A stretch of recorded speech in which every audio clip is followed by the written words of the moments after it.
അള്ളാന്റെ റസൂലുള്ള പറഞ്ഞു, നിങ്ങൾ ബെഡ്റൂമിൽ പോയി തീർത്തേച്ച് വരണം, ഒരു രാത്രി നിങ്ങൾ കടത്തരുത്. ഇമാം ഗസാലി പറയുന്ന ഒരു കഥ ഉണ്ട്. ഒരു ഭാര്യ ഭർത്താവിനെ അങ്ങനെ ചീത്ത പറയാ, ഒരു ഭർത്താവ് ഭാര്യനെ. ഇത് കേട്ടപ്പം ഇമാം ഗസാലി ചോദിച്ച ആ ഭാര്യനോട്, അയാൾ ചീത്ത പറയുമ്പോ എനിക്ക് തിരിച്ച് അങ്ങോട്ട് കുറച്ച് എനിക്കും പറഞ്ഞൂടെ? അപ്പൊ ആ പെണ്ണ് പറയുന്ന ഒരു വാക്കുണ്ട്, ഞാനും തിരിച്ചു പറഞ്ഞു തുടങ്ങിയാൽ അത് ഞങ്ങൾ ജയിക്കാനുള്ള ഒരു വർത്താനായി മാറും. പിന്നെ അങ്ങനെയല്ലേ ഉണ്ടായാല്? മുപ്പരൊന്നും അറിയും, നമ്മൾ രണ്ടും അറിയും. മുപ്പര് മൂന്നും അറിയും, നമ്മൾ നാലും അറിയും. അപ്പൊ അവളോട് പറഞ്ഞു, പിന്നെ എനിക്ക് അകത്തേക്ക് അങ്ങ് പോയിക്കൂടെ കേൾക്കാണ്ട്? അപ്പോൾ അവള് പറഞ്ഞു, അതിന്റെ ഭർത്താവിന്റെ മുഖത്ത് തല്ലുന്നതിന് സമ. അയാളിന്റെ കൈ പിടിച്ചപ്പോഴാണ് എനിക്കൊരു ജീവിതം ഉണ്ടായത്. അല്ലേ? ഈ ഇരിക്കുന്ന കൂട്ടത്തിൽ കല്യാണം കഴിയാത്ത ഒരു 40 വയസ്സേരിനെ നിങ്ങൾ ചോദിച്ചു നോക്കി, ഒക്കെ ജീവിതത്തിന് ഒരു അർത്ഥമല്ല. നിങ്ങൾക്കൊരു അർത്ഥം ഉണ്ടായത് എപ്പോഴാണെന്നറിയോ? ഒരാൾ നിങ്ങളെ കൈ വന്ന് പിടിച്ചപ്പോഴാ. നാട്ടുകാർ നിങ്ങളെ മാംസത്തിന് വില പറയാത്ത എന്താണെന്നറിയോ? എന്റെ ആണ് ജീവിച്ചിരിപ്പുള്ളതുകൊണ്ടാ. നീ തോറ്റു എന്ന് തോന്നുന്നത് എപ്പോഴാണെന്നറിയോ? എന്റെ കെട്ടിയോ മരിക്കുമ്പോഴാ. അതിന്റെ ഇടയ്ക്ക് എന്ത് സംഭവിച്ചാലും, ഭർത്താവ് മരിച്ചുപോയ ഒരു ഭാര്യമാരോട് നിങ്ങൾ ചോദിച്ചു നോക്കി, ജീവിച്ചിരിക്കുമ്പോ അയാളെ വില എത്രയാന്ന് എനിക്ക് മനസ്സിലായില്ല, പക്ഷെ അയാൾ ഇല്ലാണ്ട് അറിഞ്ഞപ്പോ എനിക്ക് സഹിക്കാൻ പറ്റുന്നില്ല. ഇങ്ങനെ തന്നെയാ തിരിച്ചു ഭർത്താക്കന്മാരും.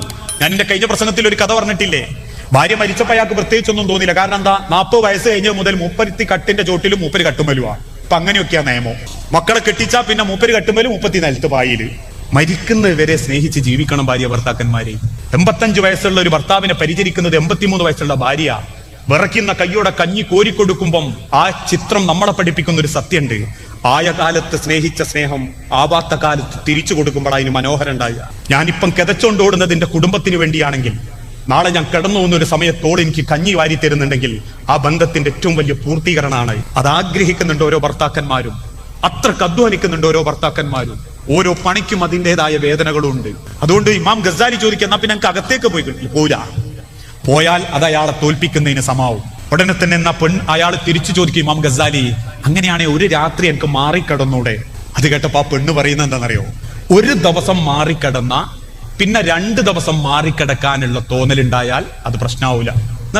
പിന്നെയും തോന്നും, ഒരു ദിവസം മാറിക്കിടന്ന മോളില്ലാണ്ട് കിടന്നില്ലേ, നാളെയും കിടക്കുന്നതിനെന്താ എന്ന് തോന്നും. ഞാനില്ലാതെ ഒരു രാത്രി പോലും കിടക്കാൻ പറ്റൂലെന്നോ അയാൾക്ക് തോന്നണം. ഇന്ന് അതാണ് നമ്മുടെ കുടുംബത്തിൽ ഇല്ലാണ്ടിരിക്കുന്നതും. അതുകൊണ്ട് സഹോദരങ്ങളെ, കുടുംബം എന്ന് പറഞ്ഞാൽ ദുനിയാവിൽ പടച്ചോൻ തരുന്ന